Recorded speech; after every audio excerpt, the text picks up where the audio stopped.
যেখান পর্যন্ত দেবাশিস ধরের প্রশ্ন আছে, আমরা মনে করি আজকের মধ্যেই এই সমস্যার সমাধান হবে।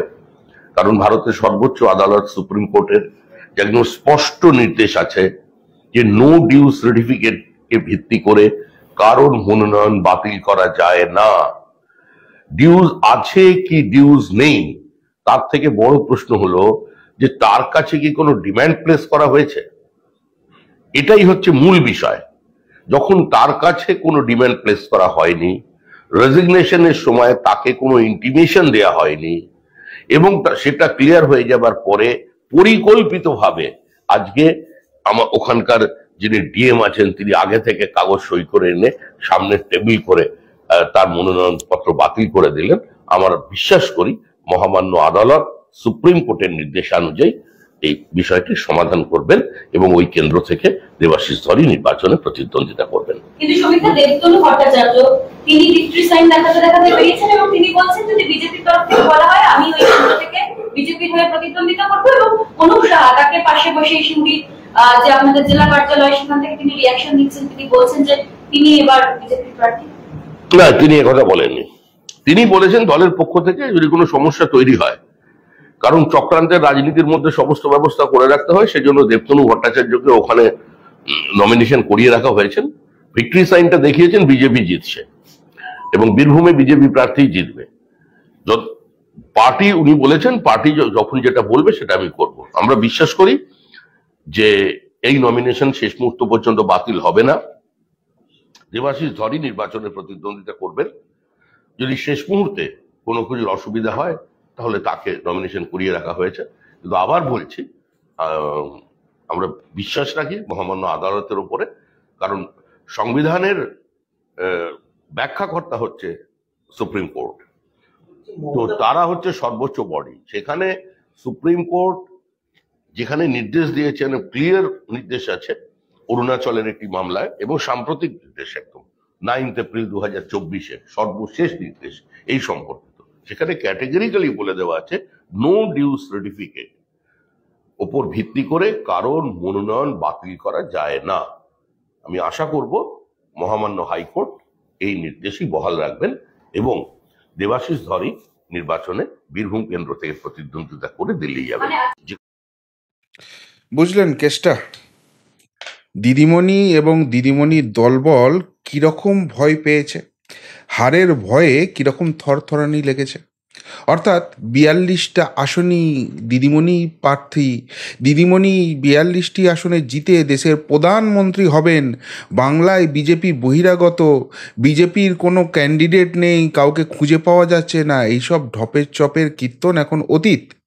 তৃণমূল কংগ্রেস প্রতিটা আসনে হারার ভয়ে থরথর করে কাঁপছে, আর সেই জন্য সেই হারটা যাতে এড়ানো যায় তাতে কোনো রকমই আর খেলাটা করতে দিলেই হবে না। অর্থাৎ বিরোধীদের আর নমিনেশনই দিতে দেবো না, সেই পঞ্চায়েতের স্টাইল।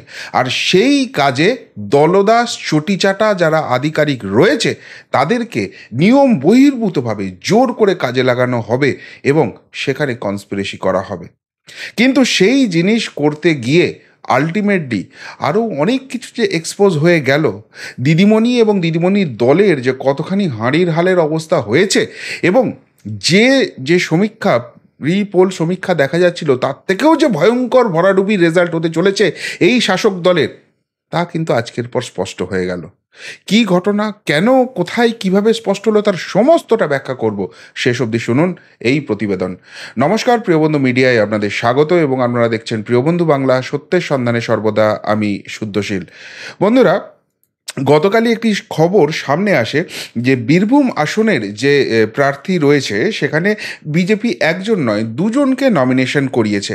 আমরা জানি যে প্রাক্তন আইপিএস কর্তা দেবাশিস ধর, যার উপর এই তৃণমূল সরকার, এই দিদিমণির লোকজন কী ধরনের অত্যাচার, তার উপর কী ধরনের কুৎসা করার চেষ্টা করেছে, সেই দেবাশিস ধর কিন্তু পুলিশের চাকরি থেকে রেজিগনেশন দিয়ে তিনি রাজনীতিতে যোগদান করেছেন এবং বীরভূম কেন্দ্র থেকে বিজেপির প্রার্থী হয়েছেন।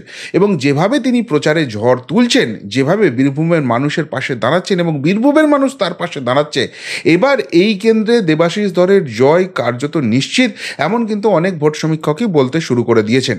কিন্তু এই অবস্থায় গতকাল আমরা খবর পেলাম যে দেবাশিস ধরের পাশাপাশি বিজেপি আরেকজন প্রার্থীকে ওই বীরভূম কেন্দ্র থেকে নমিনেশন করিয়ে রেখে দিয়েছে, দেবতনু ভট্টাচার্য।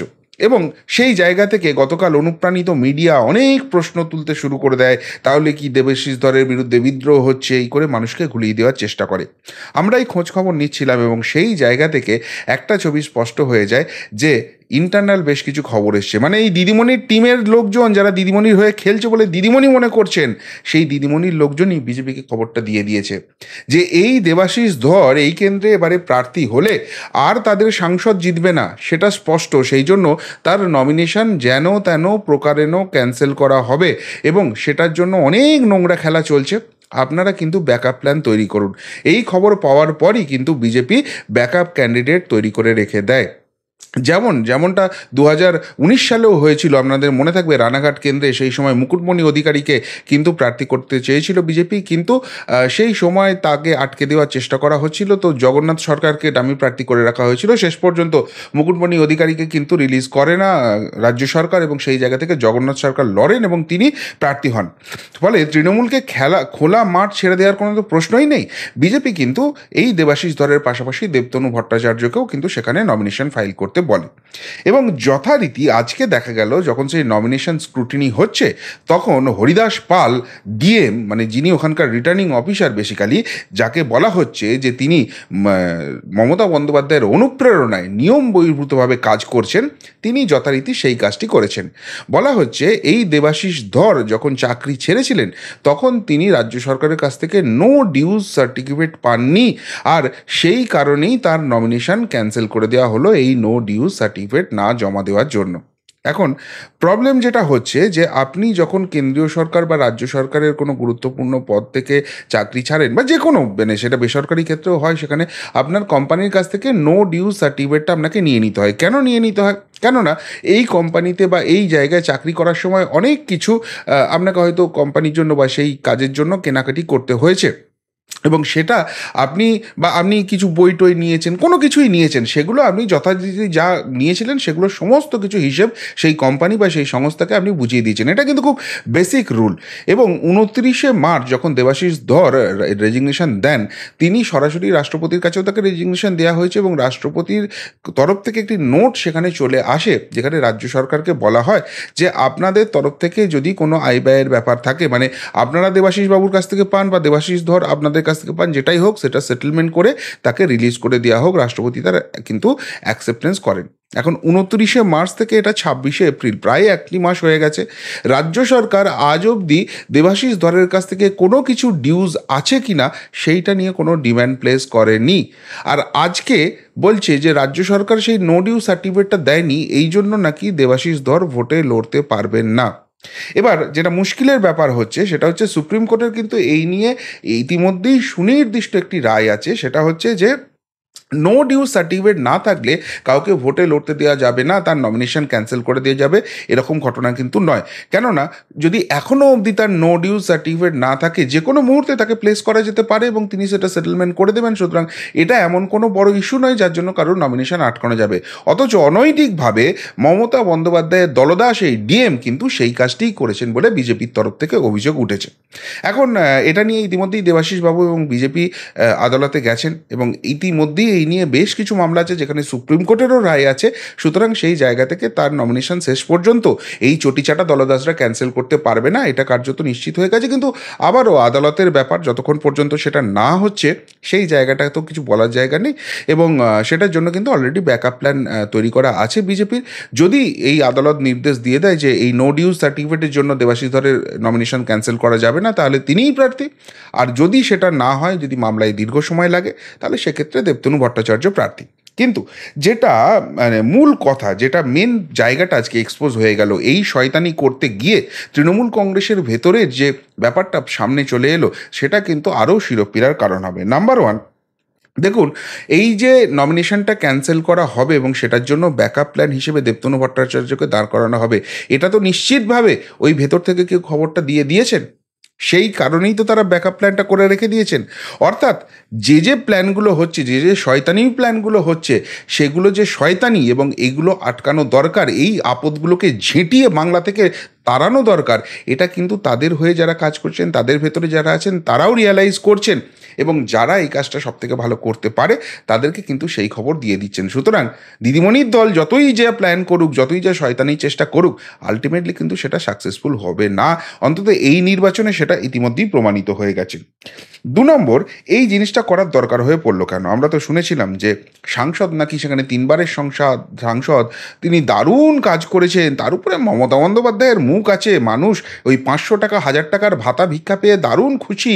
আর বিজেপি বহিরাগত পার্টি, বাংলার উপর তাদের বিশাল রাগ, বাংলায় হেরে গিয়ে এই আবাস যোজনার টাকা এসব আটকে দিয়েছে বলে তৃণমূল প্রচার করছিল না? তাহলে সেখানে রাম, শ্যাম, যদুমধু, দেবাশিস ধর যেই খুশি নারা, কী অসুবিধা আছে? না, শতাব্দী রায় তো যাচ্ছেন প্রচারে গিয়ে তো হাওয়াটা বুঝছেন যে মানুষ এবার কীরকম খিচিয়ে আছে।